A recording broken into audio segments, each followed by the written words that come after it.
Thank you. Yeah, thank go you, ahead. everyone. I welcome you all to the Pan-African Center for Climate Policy, our third webinar series. It's a great honor to have all of you join us from different parts of the world, different time zones. It is in the evening in some part of the world. It's early morning, it's afternoon. This is the beauty of the world. That's why we have to really appreciate the world and everything that God has created for us to preserve and conserve it. And this is what the Pan-African Center for Climate Policy, this is our true principle, that we have a beautiful world and we don't have to sit down and see it destroyed. Then we'll have nothing left. And this sums up even why we are here today. So on behalf of the Pan-African Center for Climate Policy, I'd like to introduce and welcome all of you to this important webinar. I will leave that for my colleague, Katie, to talk more about the program and then take it from there. Thank you very much. Thank you very much, Kwame. And again, welcome everybody. Good morning, good afternoon, and good evening. We have people joining us. So PAC Policy, the Pan-African Center for Climate Policy, founded by Mr. Kwame Frimpong, who you just heard from, is based in West Africa, but also has small bases in Canada as well as in China with volunteers in both locations. So welcome to the third webinar on environmental education. This is a series of webinars that's been a wonderful, wonderful opportunity over the last few months to find entrepreneurs and to find activists, to find environmental experts and advocates from across the African continent, and to profile the work that they're doing and all of the successes that they've had. We are in a time of dealing with climate change and the impacts of climate change that are already here. And what PAC Policy wants to facilitate is a forum for knowledge sharing. So we have young people and we have people all across the continent who are doing the work already and who are mobilizing people, mobilizing youth, providing education and innovative projects to deal with the impacts of climate change at the community level, at the local level, at the national level, and then regional and also the global level.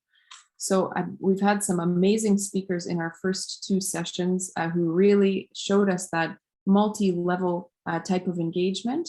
And we don't know how you guys have the time to do all of the things that you do. And then on top of that, make the time to come and join us and share a little bit of the knowledge and expertise that you've gained with all of us. So thank you so much to our speakers for joining us today. And we have a wonderful lineup of speakers, an extra special group who's come to share with us today. So that's the first thing, is thanks so much. We're so lucky to have you here. And we're recording the sessions and streaming live onto PAC Policy's social media pages so that our following can follow along there and enjoy the session as well. So we would like to do an introduction of PAC Policy itself just quickly. And I'd like to know, do we have Ewi in the session with us yet or no? No, we don't have Ewi. She's trying to join in. So she'll join in from her Facebook page. So she might not have the opportunity to, I see, okay. To speak to us today, quite unfortunately. Yeah. Okay, perfect. Thanks. So then I think, Kwame, I'll let you do just a brief introduction of the Pan-African Center for Climate Policy for any of our guests who are new to the session today. Yeah, let me first recognize our hardworking team. I don't know if they can turn our cameras on. At least you can see their faces. They can wave us, but otherwise it's fine. I can see the names on the screen. We have our media content team. We have our Eco Club team.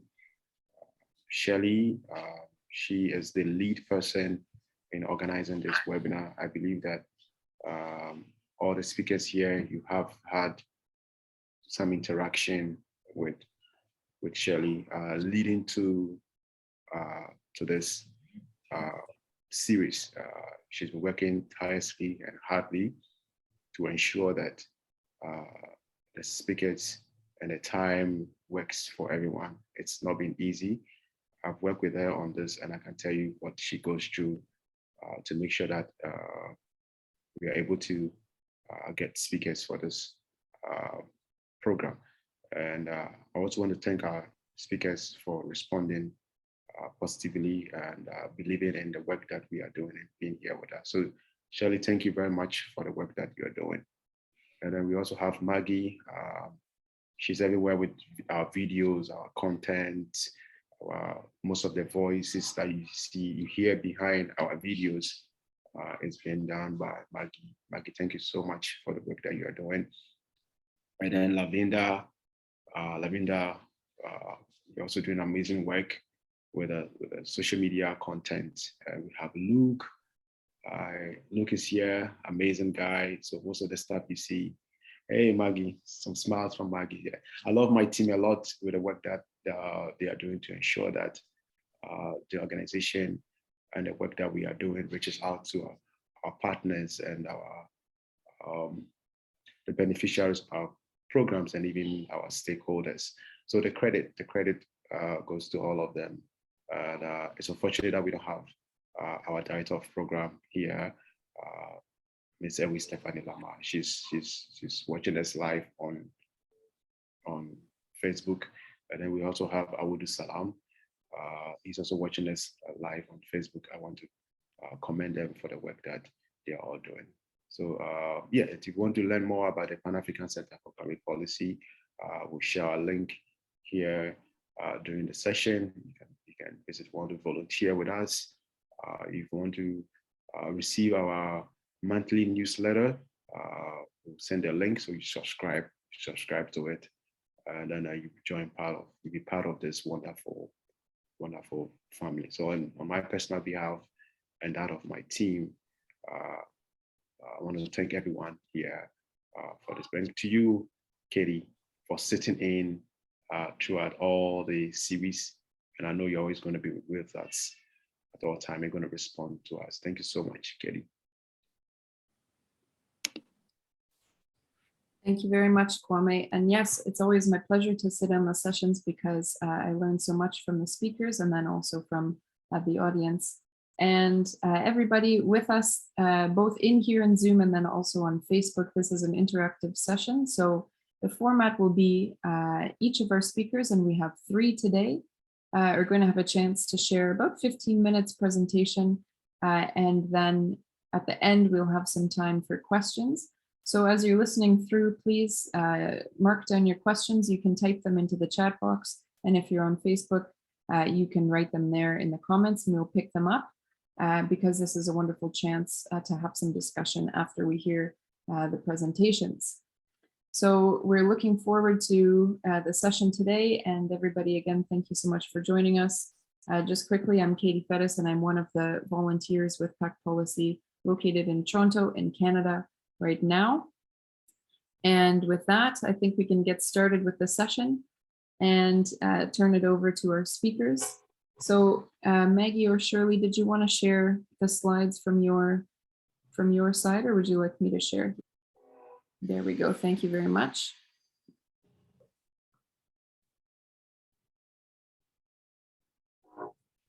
So again, everybody, this is the 3rd edition in the PAC Policy webinar series. Today, we're talking about environmental education. What is the need and importance?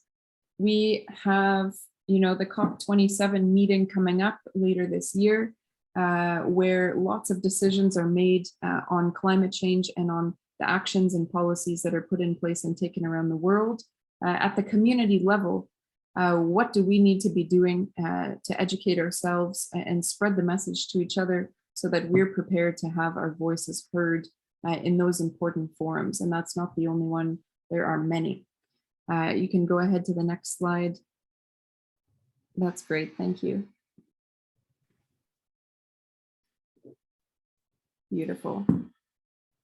So you already heard a little bit of introduction on PAC Policy, but one of the major initiatives that PAC Policy is doing is environmental education, especially in Cameroon.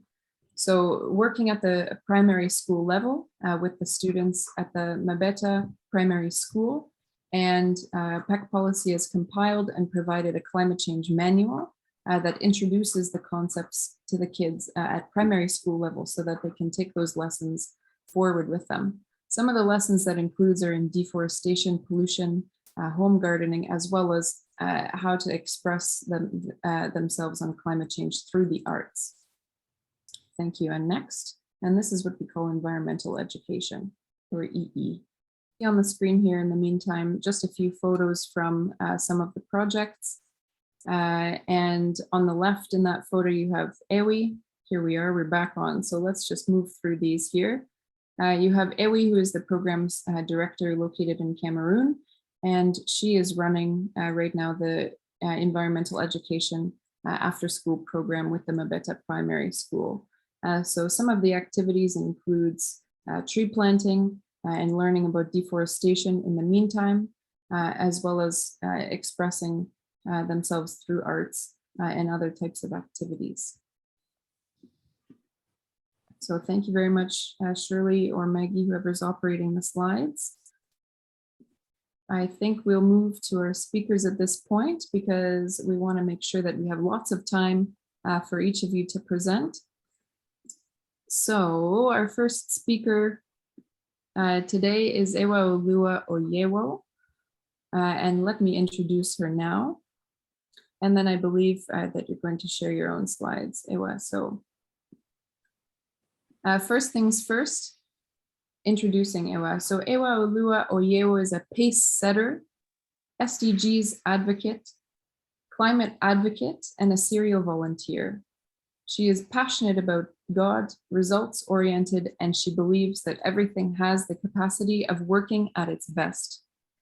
This passion of hers continuously drives her to be a part of initiatives that are targeted at building a better world. She is a graduate of international relations from Covenant University, Nigeria, and she is also the founder of the Eureka Initiative, an organization with the sole aim of promoting environmental sustainability, climate action, and empowerment through advocacy, climate education, and upcycling. She's also a pioneer fellow of the Eco Champions Climate Education Leaders Fellowship. Currently, she works with the Directorate of Political Affairs, Peace and Security at the ECOWAS Commission in Abuja, Nigeria. You're most welcome, Ewa, and thank you for being with us today. If you want to go ahead and get your slides up and introduce yourself, then we'll pass it over to you for your presentation at this point. Thank you so much, Katie, and thank you so much to everyone on the team. Thank you for having me. It's such an honor to be here. And in the few times I've spent here, I've actually learned a lot, and I see what you're doing at PEC Policy. All right. And there you are. Okay, go ahead. So thank you so much for the opportunity. And what we'll be speaking on today is environmental education, the need and the importance. Times are changing, and it has become more important than ever to actually have these conversations. That's why I really applaud this initiative. Things are changing and our lives are daily changing as we see it as a result of climate change. And if we do not take action as we are right now, things can get worse. And if we are definitely going to leave this world and actually leave it for the future generations to actually live theirs without ruining their chances, it is important for us to take action. And I think at the core of that action, one thing we can do or should do right is environmental education, because at the end of the day, it all starts from the information that we have and how we are able to put them to use. So I'll try my best to manage my time and be able to cover all that I have here. So environmental education, it is used interchangeably with many other terms like climate change education, environmental literacy, climate science literacy, amongst others. So environmental education, this is one of the most encompassing definitions I've seen in a long time. That's why I brought it here. So environmental education is any form of engagement is any form of engagement that facilitates the acquisition of knowledge, skills, values, and attitudes that enables people, especially children, understand or gain awareness about the causes and consequences of climate change. It is geared at sparking behavioral shifts, and it's for active participation or overall societal change. One thing we should take note with this definition is that it pretty much covers everything. It speaks about the acquisition of knowledge, and not just knowledge, but also skills, but also values and attitudes that actually enables people to know what really climate change is, what the consequences are, and what are the behavioral shifts, and how they can actually participate in making the world and making the planet safer to live. And one basic aim of environmental education is to succeed in making individuals and communities understand the complex nature of the natural and the built environment resulting from their interaction of their biological, physical, social, economic, and cultural aspects, and acquire the knowledge, the values, the attitudes, and practical skills to participate in a responsible and effective way in anticipating and solving environmental problems and in the management of the quality of the environment. I think one thing that we humans have gotten wrong for some time now, that has brought us to where we are right now, is thinking we are the only force that actually exists in nature. We exist with many other things. The environment is also a living being as we are. So what environmental education does is actually make people understand that man does not just live alone, man lives with the environment, and we must, live in unison. Man must work for the environment, and the environment must work for man as well. And that's one thing that environment, and this knowledge has been lacking for some time, but environmental education is trying in the many ways and its mediums, trying to change that. And environmental education is something that has been for a while, and the international community recognizes the importance of education and training to address climate change. One of the foremost mandates for environmental education is the BLC Declaration of 1977.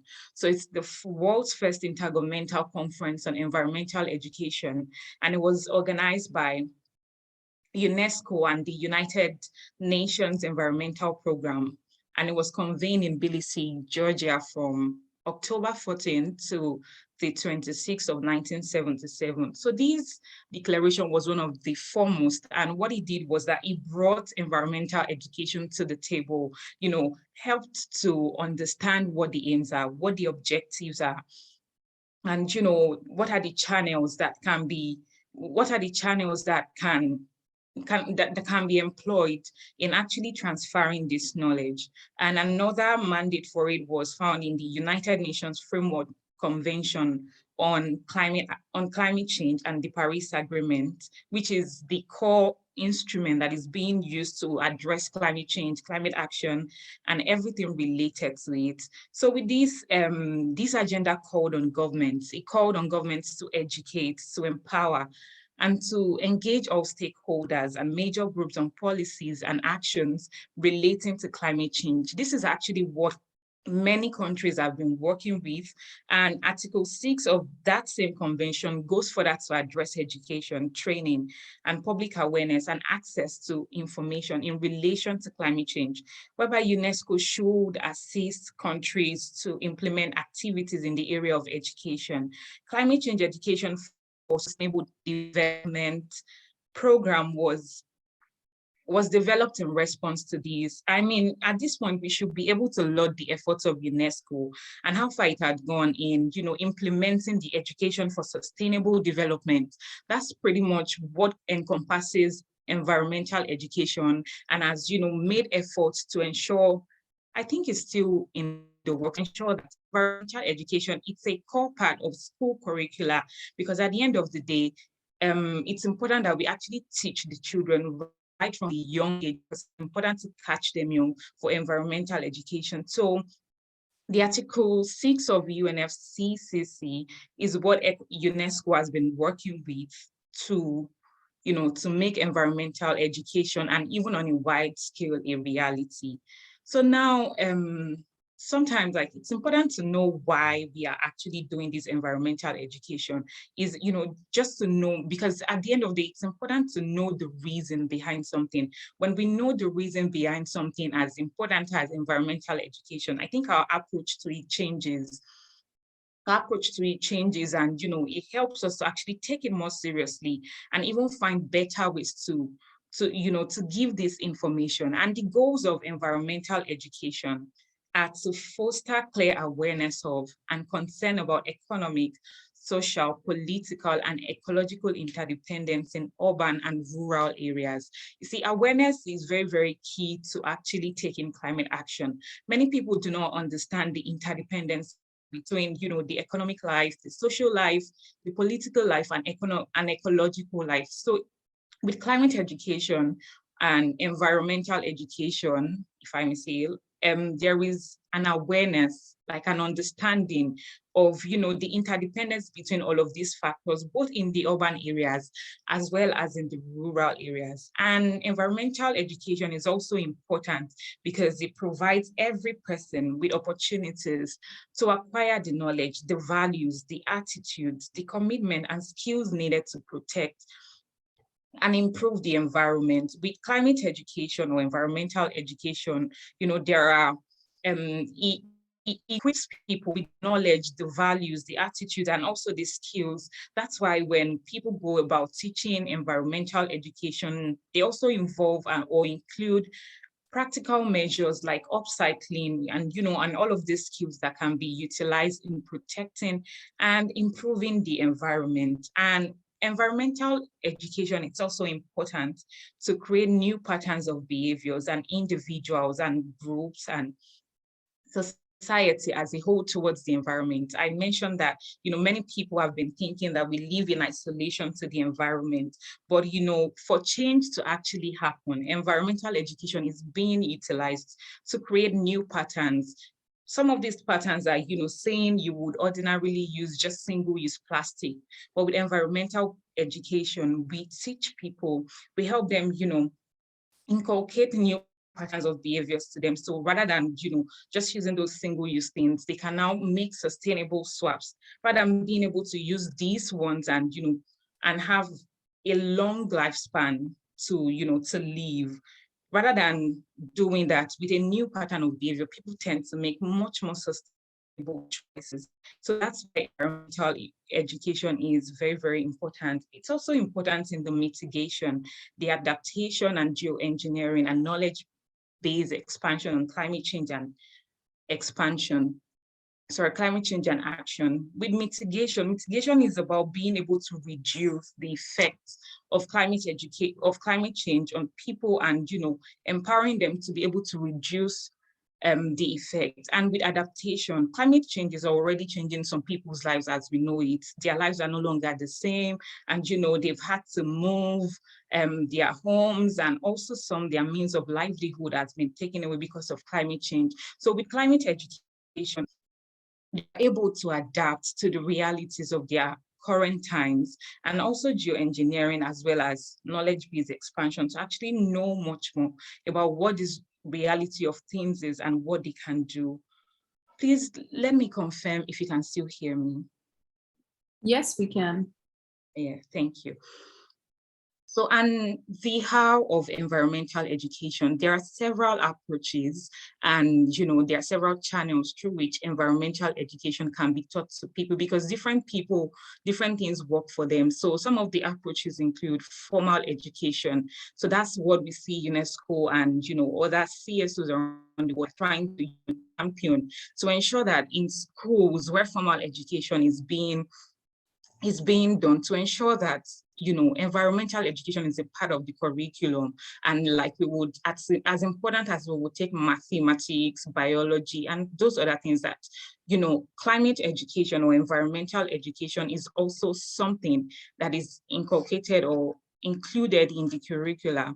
And that's the place of formal education. And there is also a place of one of the channels is also public awareness. Public awareness is, they come in the forms of road shows, sensitizations, and, people just going around to inform people of what climate change is really about and how they can take steps or make moves in protecting the environment. And another channel is public participation.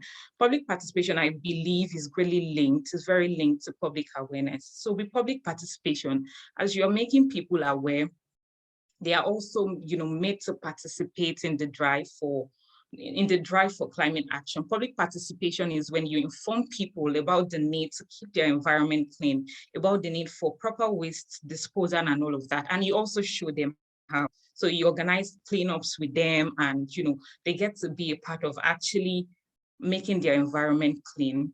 Then another channel is public access to information. There is information everywhere.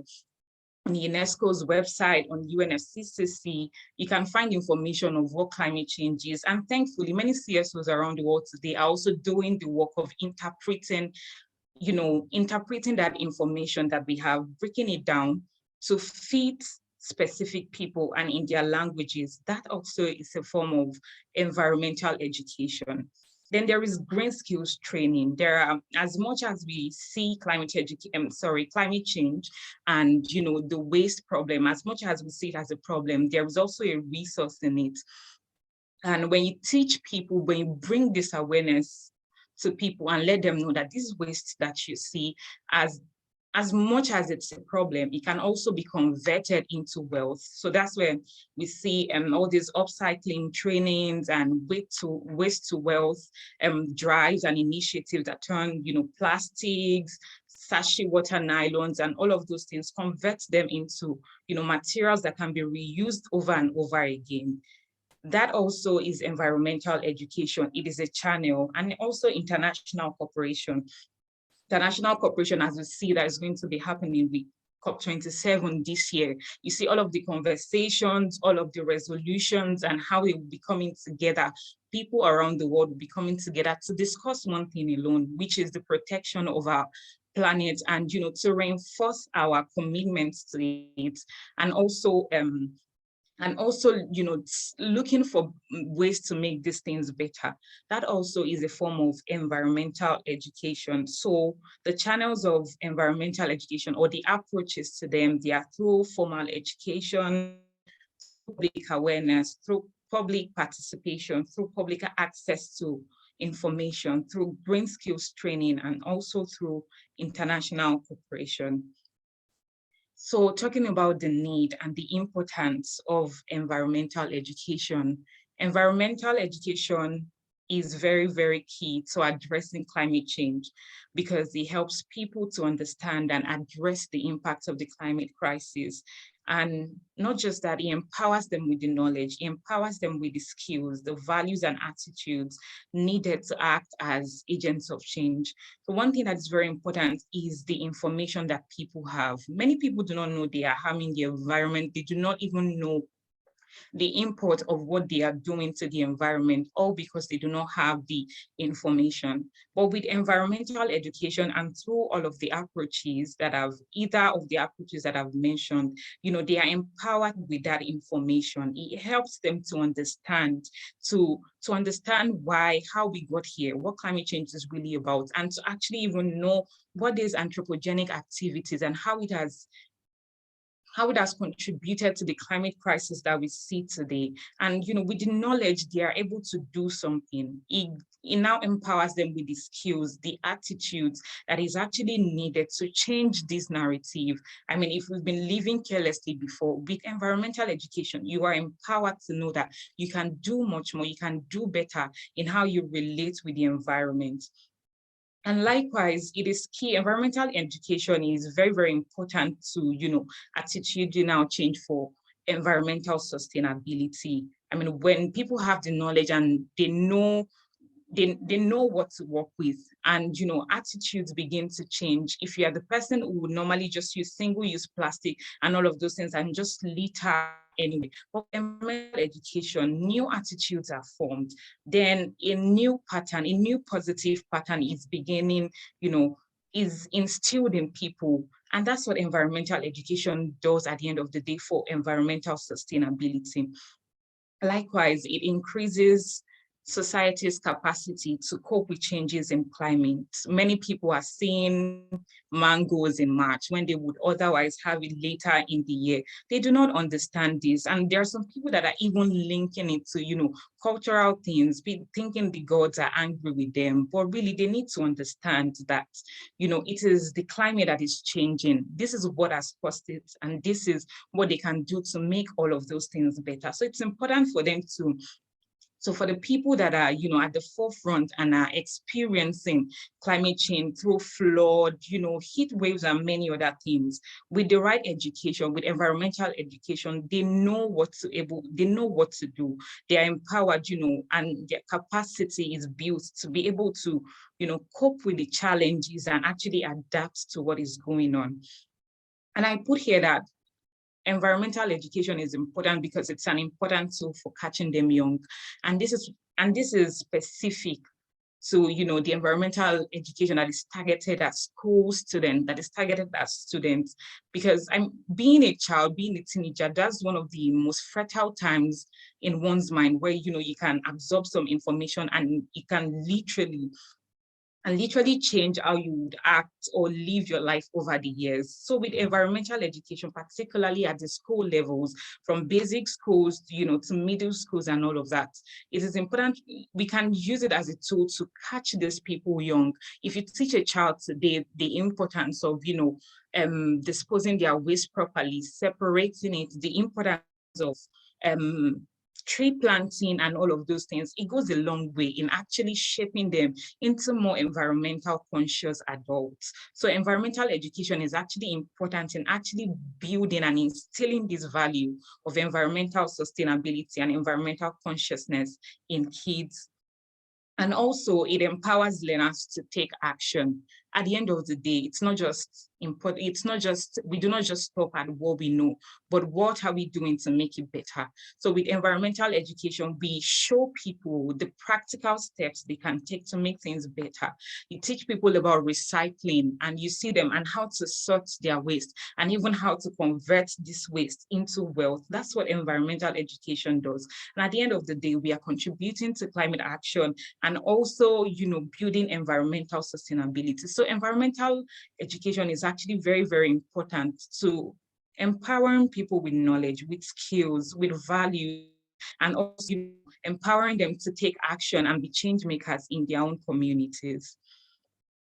And environmental education, I believe that environmental education in itself is not enough. It's also important that it is effective. It does the right thing. It actually achieves that very goal of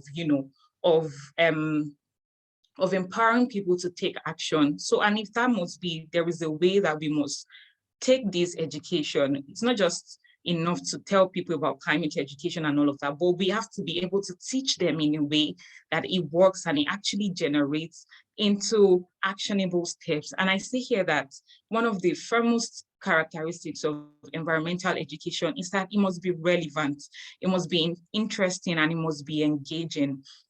It's people love stories. People love stories and they love it when things are relatable. So when environmental education is being done, it's important to make it is relevant to people. Yes, truly, the sea levels are rising, but people who do not live close to the sea, to them, they might not know what that is. But then we also see flood around them and also, waste everywhere that are not being managed. So it is better to teach that kind of people the importance of proper waste management above rising sea levels. And with that information is relevant to them. And they are able to work with it because it is what is before their eyes. They can see that. So it is relevant to them and they are able to put it to use and interesting as well. That's why it's important that the information on climate change, let's not just leave it at the big English alone. We have to reduce it into a level that, that can engage people and it is interesting to them for them to be able to use that information. So effective environmental education must be relevant. It must be interesting and actually engaging. Also, effective environmental education must build problem-solving skills to create solutions. in the drive to get people to take climate action, one thing that I think makes the education effective and also makes it stay with them for a long time is when you make them a part of the solution process. Let people be able to see the problems that are surrounding them, the problem that is climate change around them, and also make them a part of the solutions. That way, they see it as their thing. They do not see it as something that someone is just bringing in from somewhere and, just put on them. They get to feel it, they get to be a part of it, and they work together. They work together to create these solutions. So this way, the knowledge that they've gained, it is lasting, it sits with them because they are a part of the process. So for environmental education to be effective, people have to take part in building problems to actually create these solutions. And I also say here that a characteristic of effective environmental education is helping learners to construct and critique their own ideas. There are so many misconceptions out there about climate education, but when you teach them and people get to learn what climate change really is and what climate action actually entails, it helps them to actually break down those myths, those misconceptions they've known about climate change and climate action. So that way, the knowledge sticks with them and they are able to take actions that would actually, help the environment in getting better and making it sustainable. So here is some of the shots of the work we've done at Eureka Initiative, in particular to climate education. This is one of the workshops and the craft shows we had for climate education. Was the workshop in the sense that we brought speakers who are experts in the field, people in circular economy, people that are actually doing businesses sustainably, to teach the people on the importance of climate action and actually showing them practical steps. And that was what the craft show did. With the craft show, we brought people, upcycling artists majorly, who have been able to convert waste into wealth. And, they came to share their stories, tell people the importance of not just seeing waste as a problem, but also seeing it as a resource. And in the middle of that, they get to also be empowered through the process. So this was the Eureka and craft show for climate action.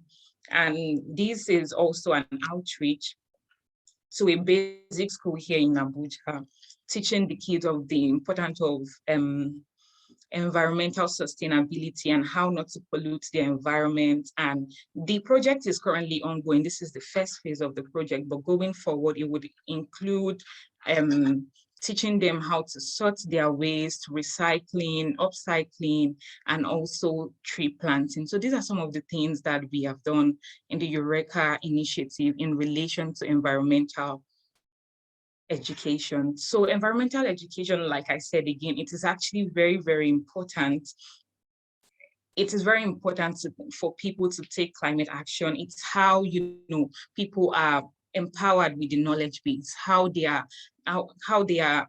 get to inculcate the behavioral shifts, the attitudes, the new attitudes and new patterns of behaviors that are actually needed in making the environment more sustainable, and also reminding people that we have only one planet and, it's our duty, it's our responsibility to protect it and take actions that will actually preserve it. And all of that starts with education, because information is key. So when people have the right information and, it is channeled to them the right way, they get to be a part of this drive. And at the end of the day, we get to live in a greener world. So thank you so much for this opportunity and thank you for listening. Wow, Ewa, thank you so much. That was beautiful and so packed with information too, my goodness. So I believe that was a perfect way to start off the session, because it really orients us into what is environmental education. And I love so many things you said, right? Like the most important thing is knowing the reasons for what's going on. It changes your approach to the actions you can take. What you can do is based on the information you have. So we have to expose people to that information for sure. I love how you said the information, environmental education is necessary so people can take actions of adaptation as well as contribute to mitigation of climate change. Yes. I love how you pointed out all of the different channels, because usually when we think of environmental education, maybe we just think, that's something that happens at school. And then I go out into my life and but you're learning everywhere, so there's so many different channels that we can reach people, especially outside of school too. Of course, school is important so that we can catch them young, like you said, at the fertile time. But everybody is always a student, we're in the spaces that they're in. And I think what that means is that everybody's also a teacher. So, when you're entering different spaces, you can think of how you can also spread what you know, and that's part of, I think, the session that we're having today. So again, thank you so much for orienting us and making it solutions oriented. So making people part of the solution process, and that's how we're going to engage people and be able to take the steps that we need to live in a greener world, as you said. So again, thank you so much. What a beautiful, thank you very much. What a beautiful and action-packed, and also lots of tips presentation. Thank you. Thank you. Okay, beautiful. So everybody, we'll have some time for questions for Ewa at the end. If you'd like to ask her anything about the Eureka initiative or more about what she shared during the presentation, there will be time for that for sure. But again, what an awesome presentation to start us off, and so much knowledge shared already. So I think next, moving along in our program, we have a video to share prepared by our team member, Maggie. And I will pass it to Shirley to share that now. Please enjoy. Some call me nature, others call me Mother Nature. I've been here for over 4.5 billion years. 22,500 times longer than you. I don't really need people, but people need me. Yes, your future depends on me. When I thrive, you thrive. When I filter, you filter. Or worse.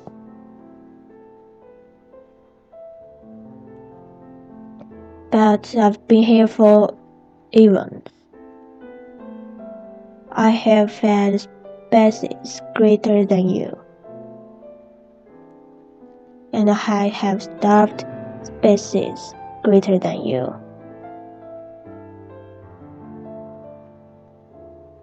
My oceans, my soil,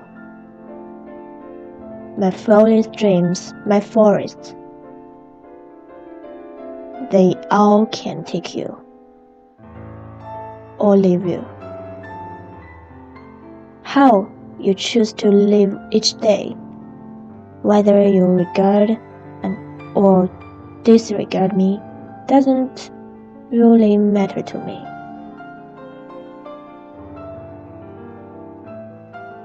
One way or the other, your actions will determine your fate, not mine. I am nature, I will go on. I am prepared to evolve. Are you?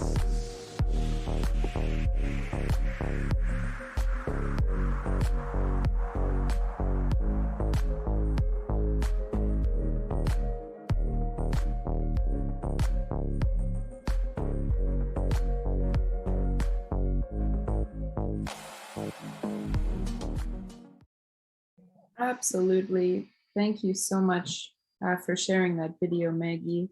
And thank you too for making it. What a creative piece. And that's what we were just talking about with different ways we can express ourselves when it comes to environmental education. And I believe that's a very effective way. You're absolutely right. People need nature, and it connects with what Ewa was just saying, where the environmental education that we receive is the contents are very important, and one of those is building a holistic understanding. So that people are just part of nature, and of course that people are part of all of the species and all of the living things, and it's not only us. It's us as part of the bigger whole. So if we can communicate that message, then we're making a great step towards taking the actions we have to take. So thank you again for that. And we're moving along to our second speaker for the session. I'm very pleased we have a wonderful group of speakers today. And so it's such an honor to have all of you here, and I'm pleased to introduce our next one as well, Mr. Godwin Uga Unimke, who is the Executive Director of Green Planet Initiative International. This is a non-governmental environmental organization based in Cross River State, Nigeria. Godwin is a development expert with over 16 years of experience in environmental resources management. He also has a proven track record in developing efficient, targeted forest protection programs and applies research to ensure the effectiveness and sustainability of all projects. Mr. Godwin holds a BSc in Environmental Protection and Resource Management from the University of Calabar in Cross River State, and he also has several additional professional certificates. Godwin was previously Programs Director of the Council for Renewable Energy in Nigeria from 2006 up until 2013, where during that time he facilitated the creation and the development of Nigeria's largest national renewable energy network called the Council for Renewable Energy in Nigeria, in conjunction with Canadian International Volunteers. There are several other initiatives that he's been involved in over the years, and through which he's facilitated partnerships and has become a member of several climate change alliances and forums at different levels. So it's an honor to have Mr. Godwin with us on the forum today. And I'll let you introduce yourself a little bit more, Godwin, and share your presentation with us at this point. And then we'll switch back and have him present third, if that's okay with you. Yeah. Beautiful. Okay, thank you. So let me just give you a quick introduction as well. Everybody, we're equally honored to have another beautiful presenter with us, which is Wole Adegbule, who works at Osun Investment Promotion Agency in the Office of the Governor in Osun State, Nigeria, where he leads communications and strategic projects. He's also a board member for the International Student Environmental Coalition and a climate instructor at the Society for Planet and Prosperity in Abuja.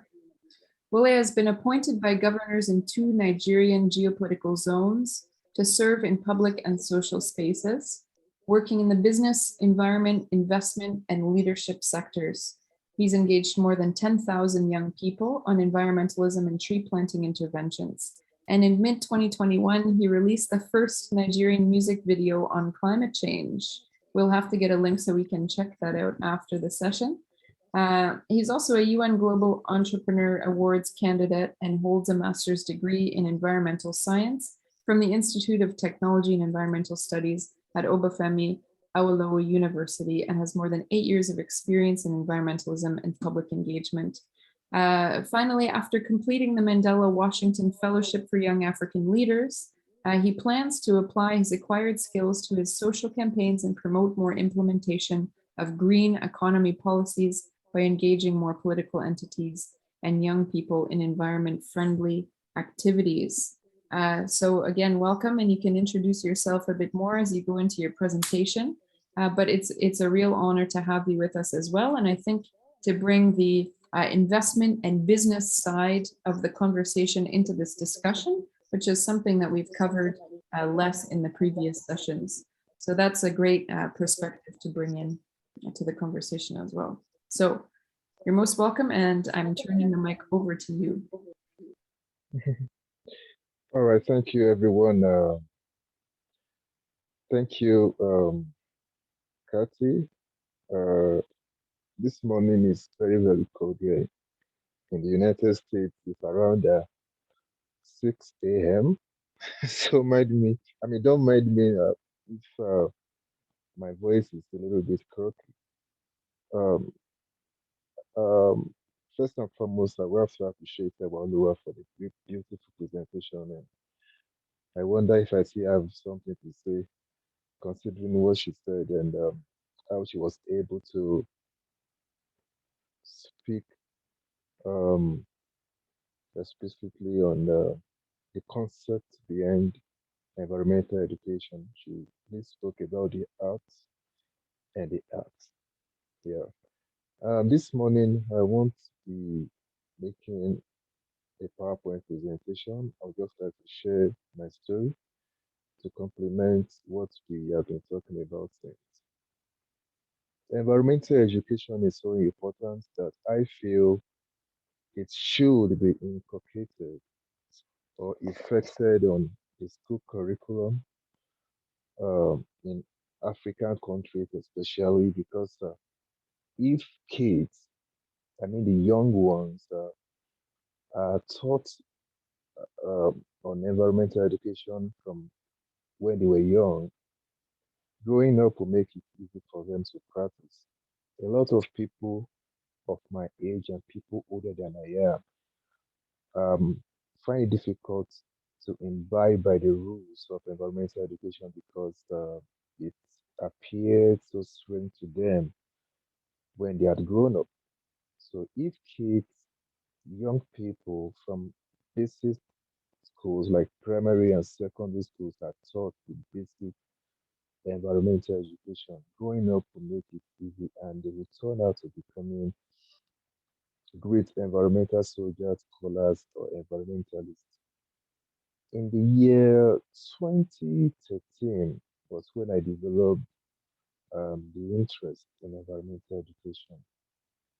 There's a program called the National Youth Service Corps in Nigeria, NYC. It's for people, it's for graduates. So students or young people usually go for the NYC.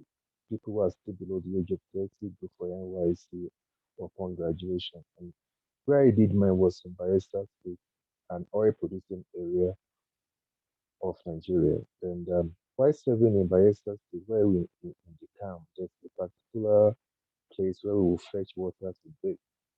And fetching that water, and if one fails to use the water within 30 minutes, the water turns cold. That is, it turns something like crude oil. And but to my greatest surprise, people were not really concerned about it. And my challenge was I got to realize that the education was very, very low in that region, considering the fact that even the impact of oil exploration has been shown to us in physical that we could see. But despite that, people are still not concerned. So I got the interest, more interest on it. But so I made my little research back then, and that's really spurred me into studying environmental science at postgraduate level. And I was surprised when I went for my postgraduate studies that even though I could refer to myself as a university graduate, I knew nothing on environmental education. And it dawned on me that the best way for me to do this is to volunteer myself to teach environmental education for free, starting from the primary and secondary schools.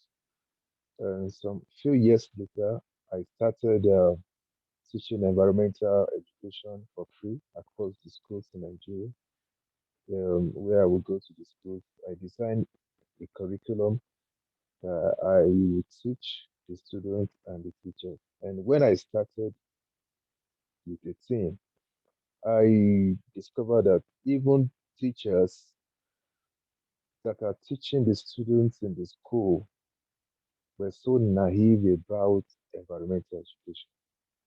Some people teach health education, but they will never talk about the environment. And I began to wonder because there's a nexus between the environment and health. If the health part is being taught, but the environment part is being left out. What will be the effectiveness of what the teachers are teaching? So I remember precisely in the year 2016 that we started teaching environmental education across the schools. After leaving one school, we will get another invitation from another school that we should come and teach them by the school management. And getting to the schools, we will start from what is an environment. And it used to be challenging. By the time we had teachers, you might have it, one of the teachers, Mark, could you just what do you understand by the word environment? Even though they know environment, but they can't really coin words together to make a simple definition of this is what my environment is. This is how I could refer or describe my environment. So we started from what is an environment. We were teaching both the students and the teachers. Um, to our greatest surprise, few weeks after, within that locality, going randomly, maybe going to school or somewhere, and I was beginning to see people calling me because they had to nickname us as like something like environmental teacher or a teacher of environment. So within the streets, people were calling kids with your uncle environment, and the parents too in the community were beginning to understand um, what environment means, what environmentalism means, what is the importance of environmentalism, or what's the importance of environmental education. Why? Because what we have been teaching the students as young as they were going to their houses to relate or relay the information to their parents. And their parents to relay the information indirectly to their peers at work. So the little effort that we were making in teaching environmental education was being circled around the society. So that confirms the importance and the relevance of environmental education. Africa as a continent is still a developing region and it's a continent that battles so many levels or channels of corruption and impunity. But I will continue to say and affirm that one of the best ways that which we could curb environmental, we could curb corruption in the society, maybe in the governmental um, spaces, public spaces, private spaces. One of the biggest, one of the realest, or should I say, one of the most effective ways by which we could ameliorate corruption is starting developing a huge interest on environmental education because environmental education is a means of appealing to the mindset that sustainability is key. It's a means of telling people that what you can't eat, what you what is beyond you, what is more than your capability, shouldn't be too embraced. One should have a sense of live and let others live. That's one of the concepts of environmental education. We are telling them that this environment belongs to me now, and I must take care of it to ensure that the future generations also have a good part of it. So once we have that mentality settled within our mindset, then we know that everything we do, we should consider it. We should consider our neighbors. We should consider the future generations. Then we are fine. We begin to see things differently. So people who occupy public offices get to know that they are there not for their own benefit, but for the purpose of the people they are serving. So the act of taking something that does not belong to the people, that does not belong to one, or converting the commonwealth into one's purse is being ameliorated through environmental education. And I see environmental education as something that needs to be factored into the school curriculum. And By the time I return to my country, Nigeria, I've been planning presently on how to collaborate with some policymakers in the space of education to ensure that this environmental education is something that will be made compulsory or mandatory by schools to imbibe in teaching the young people on the impacts of environmental sustainability.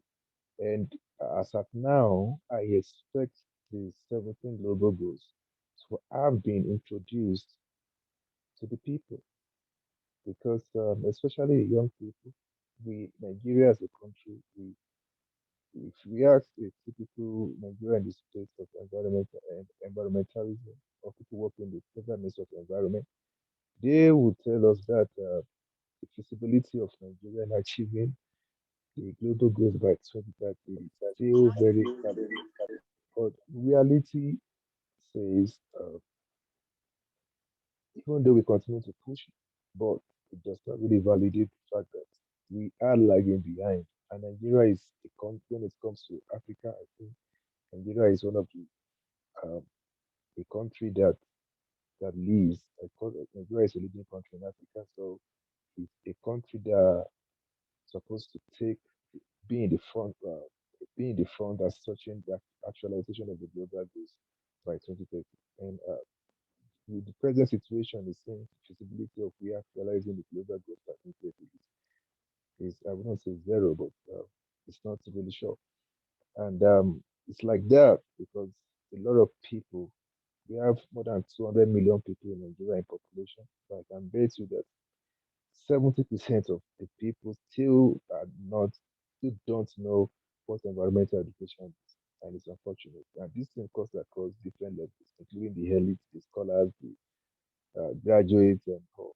So this environmental education at this point is very, very important that people in the hands of political affairs, people in government, people in charge of policies need to take um, seriously and find a way of making it accessible to the people, to the citizenry across the levels, both if there's going to be orientation for the working class and they are given basic environmental education, if there's going to be uh, uh, an empowerment program for the people across the ministry, departments, and agencies to understand the fact that the environment is very, very key when it comes to developmental strategies of position. So, environmental education is something that we need to all hold in a very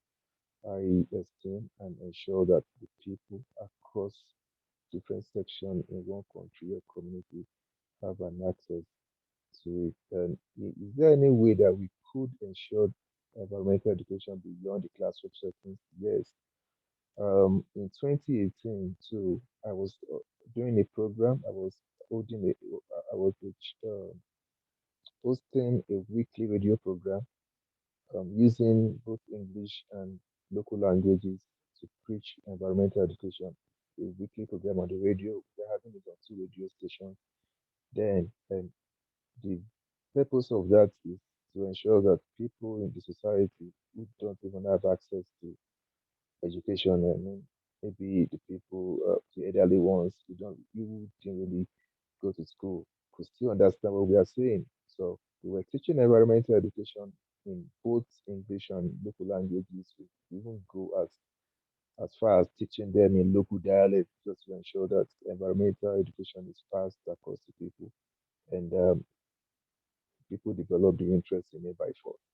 And we could actually go to the point of making a reinforcement for encouraging, ensure that we encourage people to learn environmental education by offering them some things they could benefit. It might be physical things that they could gain in terms of environmental education. We don't see it as bribe, or bribery, we see it as something to increase the passion at which people develop the interest in protecting their environment.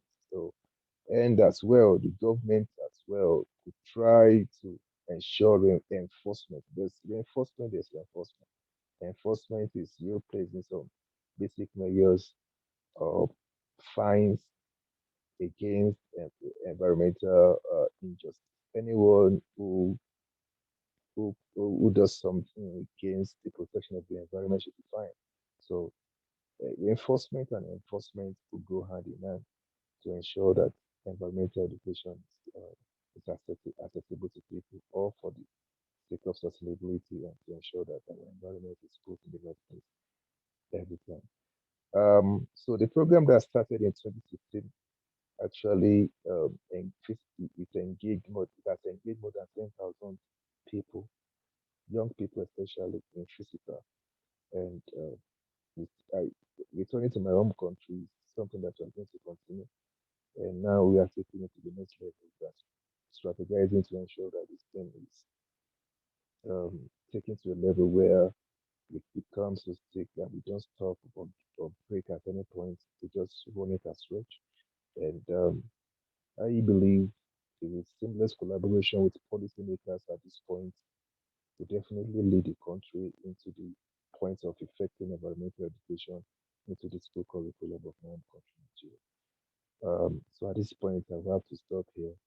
Thanks so much for your indulgence. Thank you, Wole. Beautiful. Another great overview, and I think lots of interesting thoughts and reflections on environmental education, how it can be effective, and some of the other things that it relates to, like governance. And I really like the idea of trying to reach the masses through environmental education, because you're right, interacting with their environment in a positive way is the most critical thing for people to be able to grow and eat food, right? Nutritious food, secure the access to water that we need, all of the basic resources. These things are so important for the population that once people are aware of the issues and what they can do and be part of the solutions process, like Ewa was saying before, then it will be impossible to ignore, right? So this is a basis on which we can engage and make sure that there's accountability in governance through environmental education. So I think you're absolutely right on that. And thank you very much for sharing all of that and your experiences. Thank you. All right, so everybody, let's see, we're moving on in the session today. If you have any questions for Wole, we'll have some time for that afterwards. But we're hoping that Godwin is back and connected and ready to present. Can you confirm that you're online, Godwin? And you have to unmute yourself. We can see you, but we can't hear you yet. Sure. Okay. All right, everybody. I think what we're going to do while we wait and see if we can get Godwin back online is go for some questions and answers. But first, do you know what we'll do is let's replay the video. So let's replay that short video just for anybody who missed it earlier, just so that we give him another minute or two and see if he can get connected. So Shirley or Maggie, do you mind to reshare your screen and replay the video that you prepared earlier? That should give him a minute or two. And thank you everybody for your patience. This is part of the forum. We have to have people tuning in from all over the place. So sometimes the internet issues do come up, but that's all part of the experience. And so we've heard two beautiful presentations so far. We heard from Ewa and we heard from Wole just now. And then we're going to have some discussion in a minute. Thank you, Shirley, pulling up the video now. And everybody, if you have questions, please keep them in mind and type them into the chat or on Facebook, wherever you're watching this morning or this afternoon. And we will have a chance to ask them in just a minute. Hello, Katie. Oh, hi, is that you, Godwin? All right, good afternoon once again. Good afternoon, everybody. It's a great opportunity to be part of this event. So environmental education is simply a process that allows individuals to explore, please, the word underlined, explore environmental issues. It will also allow us to be engaged in problem solving. That's the second point, to be engaged. And lastly, to take action to improve the environment. And so as a result, individuals develop a deeper understanding of environmental issues and have the skills to make informed and responsible decisions. Basically, like I said, the other speakers, they've spoken largely to environmental education. And so why is it important? There is never a time in the world today that environmental education will be more important than now. We've been faced with critical issues, environmental issues like never before. The climate has changed. There's increased flooding here and there. There are issues around food security, but just to mention a few. And so I think it's high time that the issues around environmental education must be taken more seriously. We believe that the community-based natural resource management approach so far has been the best in terms of environmental management or education. And so environmental education will help us to explore the problems the environment is facing. As we know, the environment does not have a voice of its own, but environmental education will help us see what are these issues and what are the things causing these issues. Let's take, for instance, the issue of climate change. We know that from time to time, the Intergovernmental Planet on Climate Change will publish climate change reports.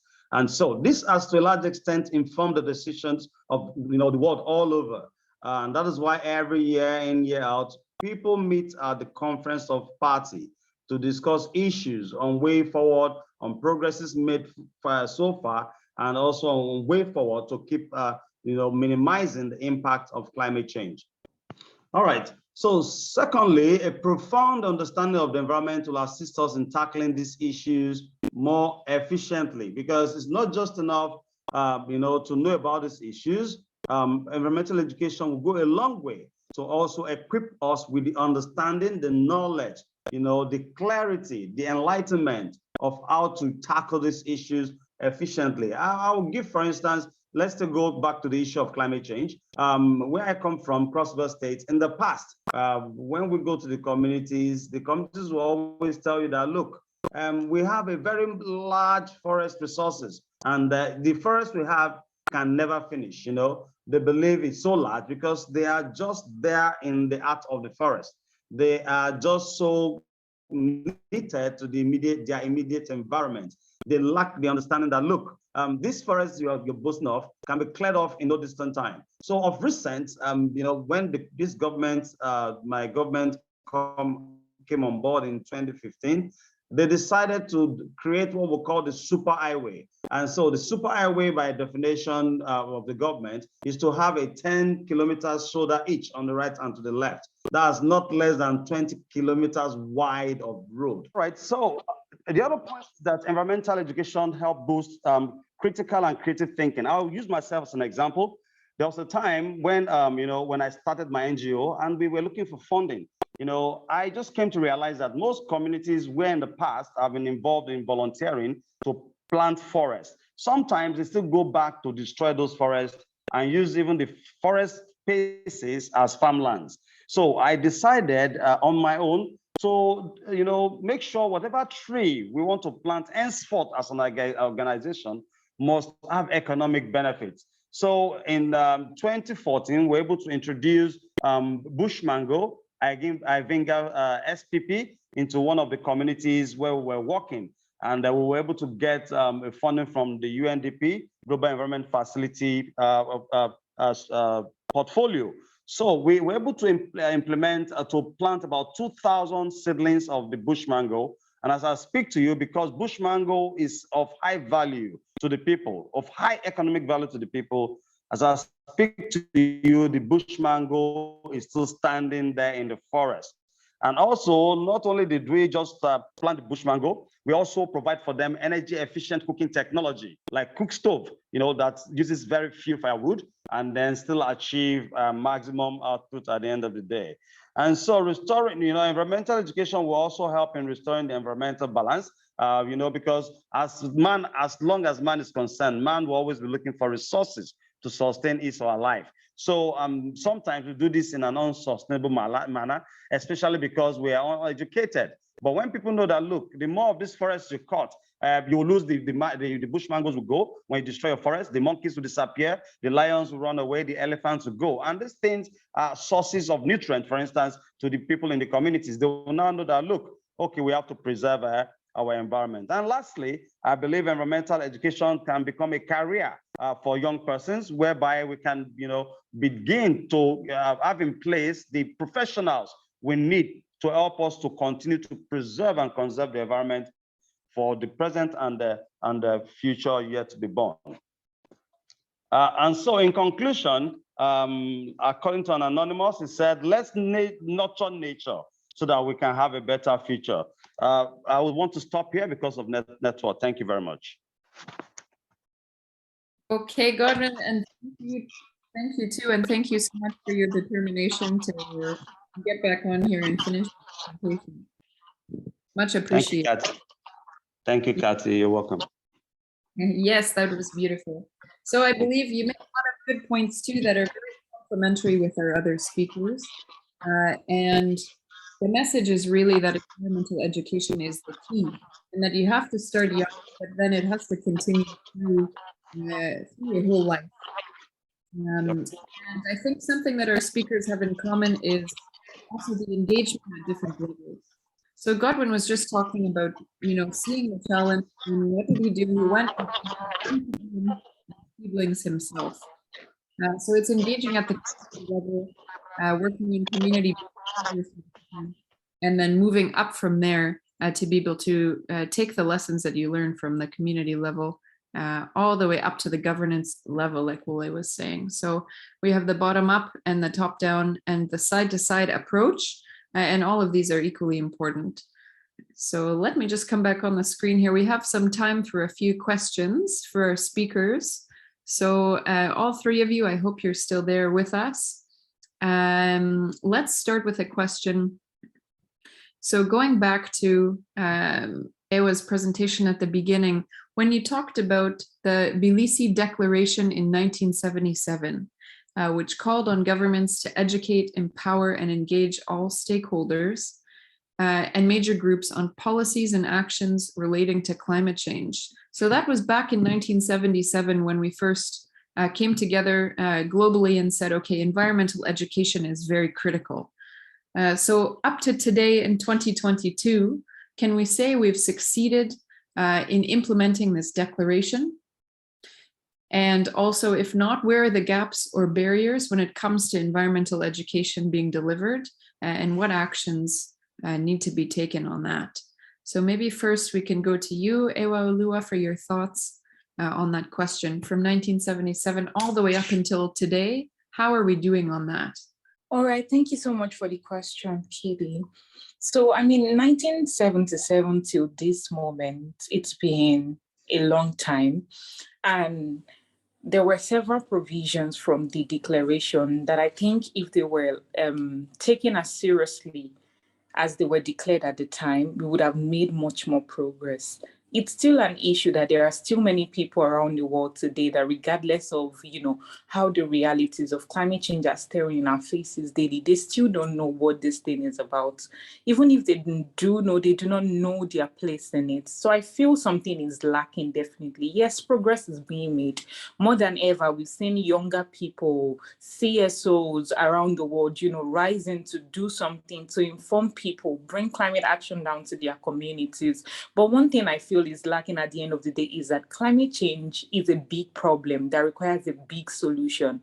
So yeah, it's a big problem that requires a big solution. So if something tangible would be achieved, it requires, a form of consolidation of all these efforts. There are younger people who have the drive, who have the passion to make all of this work in their in their communities, one thing they do not have is the reach of the government. They do not have the resources of the government. So that's why, as much as education is important, the financing is also important.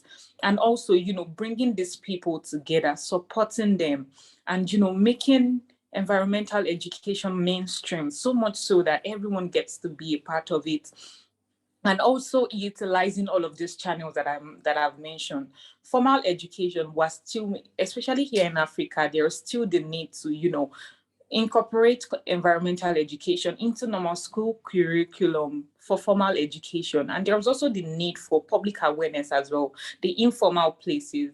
It's quite unfortunate that most people in the rural areas, they contribute almost at least less than the urban areas to greenhouse gas emissions and all of that. But then they are the ones that get the first-hand consequences of this. So they can't be left out as well in the education process. So like I said, it's a big problem that requires a big solution.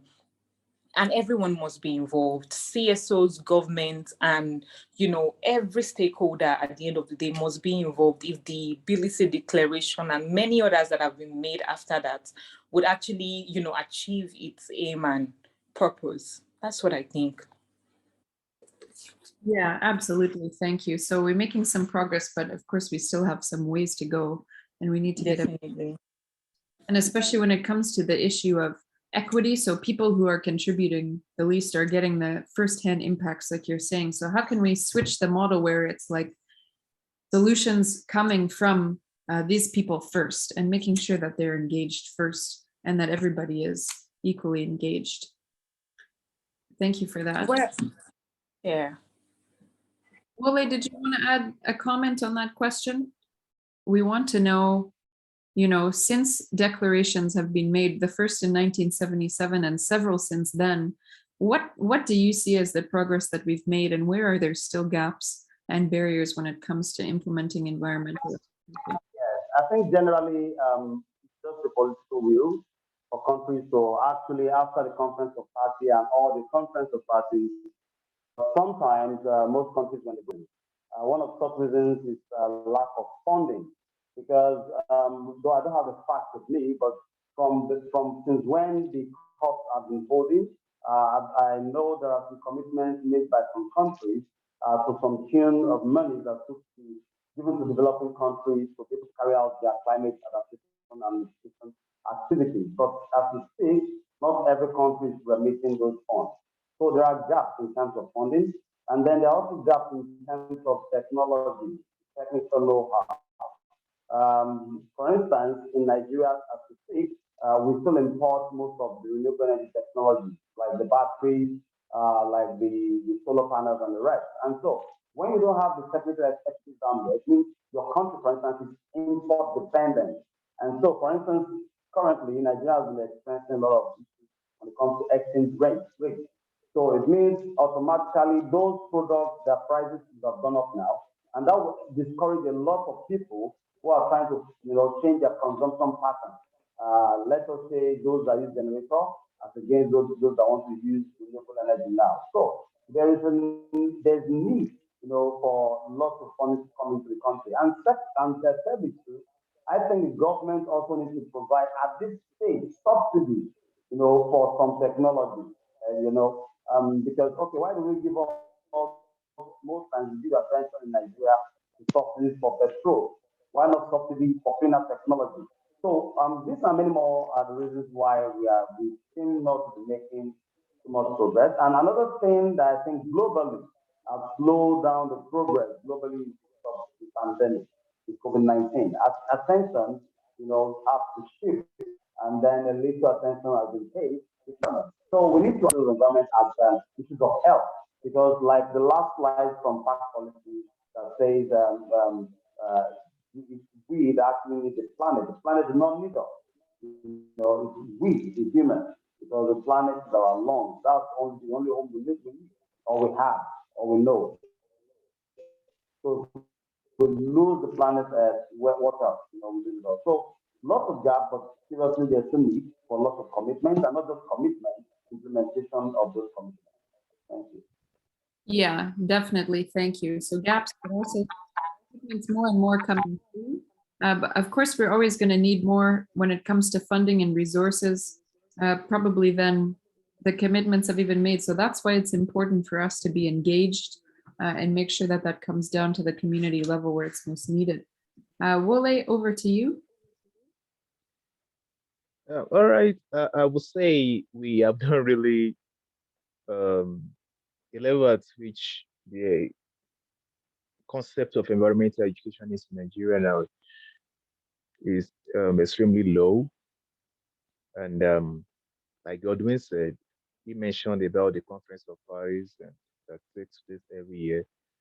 And we have a lot of Nigerian delegations who participate in that. And participation is so important, but the most important thing is the impact of the participation. And this is what's on one of the things we've been talking about, and especially the environmental advocates in Nigeria has been so concerned about it that our participation is such in an event such as CAP should reflect positively on the level of at which the environmental operates, you know. But it's not really their fault though, most times because there's nothing they could do. Delegates who has gone to COP could actually do nothing without the cooperation of the policymakers. So the level of the implementation of environmental education, even though it's been done or proposed since 1977, is yet to be felt in this part. Let me use Nigeria as a country, and we are still pushing we're still pushing it to ensure that eventually we eclipse the level of just going to different UN organized events and coming back to remain at the same spot. Like I'm presently a Mandela Return Fellow, and even though the program has ended, so by the time I return to my country, it is a dream for me to ensure that what I've been taught is being implemented by securing the seamless collaboration with policymakers who ensure that my participation in an event like this won't be in vain. We must have the impact on the level at which environmentalism operates in my country, Nigeria. So, but presently at the moment, the level at which the level of environmental education is still extremely low because even like I said during my presentation, ask the scholars in across different fields, they usually don't understand environmental education until they are told, until their attention is called to it. So, but we won't give up as environmental advocates. We keep trying our best by um, um, going into the governance system. Like a person like me, I've decided to now switch my attention more on governance and policy, considering where I work, and it has given me a little um, connection. Like I've been able to build my network around the people that I know that should I submit this proposal, it should get to a certain level before being trashed. So level of environmental education implementation strategy is still very low, but I'm always hopeful that in the nearest future, which starts today, if it just starts now, we'll definitely get something done and ensure that we people around the world will feel the implementation. I mean, the real implementation. Thank you. Yeah, absolutely. Absolutely. Thank you so much. And everybody, I know we're coming up on the hour at 9 a.m. So if anybody has to go, please feel free. But I just wanted to ask one more, a quick one while we have 3 speakers still on the line. So each of you is a delivery person of environmental education. So could you just share with us, one or a few of the key messages in your work that you're looking at right now, as important messages to share? So when you're doing, if it's whether it's workshops, working in the community, or working at the policy level, or in the private sector space, what do you see as key messages right now that we need to be getting out on environmental education and on the issues of climate change and protecting the environment? All right, so I'd say the key message is there is no planet B. There is only one planet, and everyone has the responsibility to protect it. So we should all take action at the end of the day, and it has to trickle down. It has to trickle down not from just the government or those high tables at the conference of parties where the resolutions are being made. It has to trickle down, and everybody must be a part of it. That's the key message. Absolutely. Thanks. Godwin, go ahead. All right, so the key message for me is that the time to act is now. Actually, tomorrow may be too late. I think the issues of environment has been taken too lightly because we are not seeing people fall down and die from environmental issues like COVID. So I think the time to act is now, and because there's no time. Thank you. Yep, love it. Thank you. Perfect. Yeah. Can I Yes. talk? Okay, of course, I always let me corroborate what my fellows have said. We only have one planet, and the planet is actually not in a good status now, considering what is happening. Climate is changing and everything. And so I will join people that we need to preach more the message of climate education or environmental education, use some different strategies that we know. Some people don't really have interest in making use of scientific methods in preaching climate action. So if one notices that he or she has an artistry part, can make use of art in preaching climate action. So it's an era whereby entertainment is thriving in Africa. We could start doing something on climate change. We could get involved with some people who the forefront of entertainment in Africa. We could get them involved and show them the concept of climate change. They could do something about climate change too. That preaches the message faster. We just have a mandate that the planet is one, and irrespective of what we dream of becoming, if the planet is not stable, there's no way dream could be accomplished. There are some areas in this part of the world that are experiencing severe environmental conditions. If one wants to become a medical doctor, like the greatest physician on earth, and while practicing, hurricane just sweeps the person away, what becomes of that person? So to combat those things, or to avoid having a planet that's unsafe, the planet belongs to us, and we need to protect it at all costs, using different strategies that we know of to ensure the sustainability of the planet. Thank you. Thank you very much, Wole. So a safe and livable climate is important for everybody and for everybody. Thank you so much. So there's no planet B, and also the time is now. I think that our speakers are a bit aligned on their messages, and everybody will go away from this meeting with, with hope and with energy and passion and a lot of new information and ideas to take forwards as we go on as environmental advocates and also environmental educators. So thank you three so much for answering those questions and for your thoughts, as well as for your presentations today. We really appreciate it, and the PAC policy community will definitely benefit from everything that you've shared. So at this point, let me pass it over to Mr. Kwame for some closing remarks and to recognize our team today. Thank you, Kwame. Thank you very much. Thank you very much, Katie. What a day, what a time to spend, what a way to start the weekend.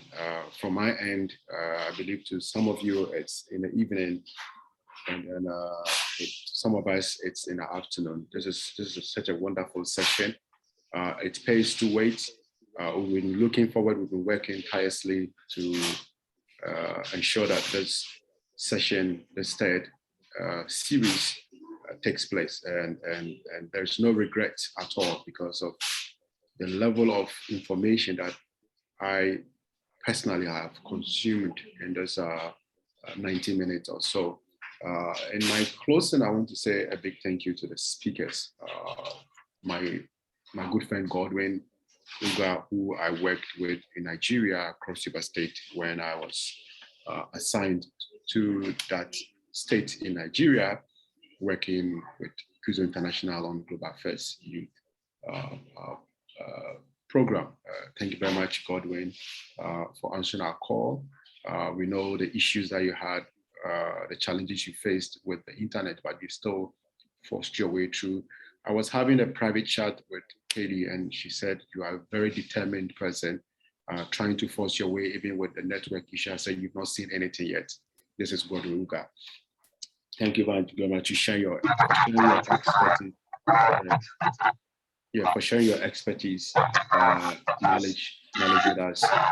And Iwalowa, such an amazing person. I was able to reach you via LinkedIn, and the rest is history now. Thank you for responding to our call and coming in to share your expert knowledge. Such a wealth of information that I believe this morning, this afternoon, this evening, we've all received from our experts. And then Wole, last but not the least, thank you so much, sir. You spoke extempo, it's all the time that you have to use presentation, and I was able to consume almost every word, everything that you said very calmly. And I believe that our listeners also did the same. And to our great MCs, facilitator, you can call it whatever. I mean, the list goes on. Katie, thank you so much for being there all the time. The passion and the commitment, the dedication, the interest in this movement and this organization that you've shown over the years is unquestionable. I want to thank you on behalf of the organization which you are part of for facilitating such a wonderful session. And the next to our content team, Shelley, Maggie, Lavenda, Luke, for making this series possible. I wish I could see the screen. You could guys see the screen to see our content team. Oh, that's beautiful. This is in partnership with the Global Cultures Adventures. So we have our wonderful GCA interns from China who are doing their educational internship with the Pan-African Center for Climate Policy. And every 3 months we get students coming in. So some of the faces you are seeing today, you might not see them tomorrow, but they're always with us. They're always part of the organization. They've helped the organization grow so much. Thank you guys. Thank you, our content team. And then to the rest of our interns, those who are with the partnership team, those who are with the Echo Club team, thank you so much. And then I'll go back to Miss Ewi Stephanie Lamar.